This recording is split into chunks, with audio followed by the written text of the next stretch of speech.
कभी कभी हमारी जिंदगी में ऐसी परिस्थितियां आती हैं जहां हर तरफ खतरा और अंधकार ही दिखाई देता है। हम मुश्किलों में घिरे होते हैं, लेकिन फिर भी छोटे छोटे सुखों का पीछा करते हुए अपने असली उद्देश्य को भूल जाते हैं।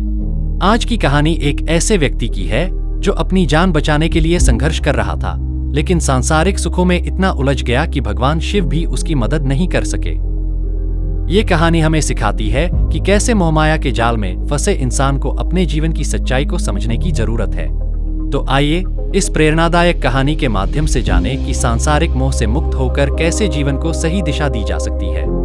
एक इंसान घने जंगल में भागा जा रहा था। शाम हो चुकी थी, इसलिए अंधेरे में उसे कुआं दिखाई नहीं पड़ा और वह उसमें गिर गया। गिरते गिरते कुएं पर झुके पेड़ की एक डाल उसके हाथ में आ गई। जब उसने नीचे झांका तो उसकी आंखें फटी की फटी रह गईं, क्योंकि कुएं में 4 अजगर मुंह खोले उसे देख रहे थे और जिस डाल को वह पकड़े हुए था उसे 2 चूहे कुतर रहे थे। इतने में एक हाथी आया और पेड़ को जोर जोर से हिलाने लगा। आदमी घबरा गया और सोचने लगा कि हे भगवान, अब क्या होगा। उसी पेड़ पर मधुमक्खियों का छत्ता लगा था। हाथी के पेड़ को हिलाने से मधुमक्खियां उड़ने लगीं और शहद की बूंदें टपकने लगीं। एक बूंद उसके होठों पर आ गिरी। उसने प्यास से सूख रही जीभ को होठों पर फेरा तो शहद की उस बूंद में गजब की मिठास थी। कुछ पल बाद फिर शहद की एक और बूंद उसके मुंह में टपकी। अब वह इतना मगन हो गया कि अपनी मुश्किलों को भूल गया। तभी उस जंगल से शिवजी एवं पार्वती अपने वाहन से गुजरे। मां पार्वती ने उसकी दयनीय स्थिति को देखकर भगवान शिव से उसे बचाने का अनुरोध किया।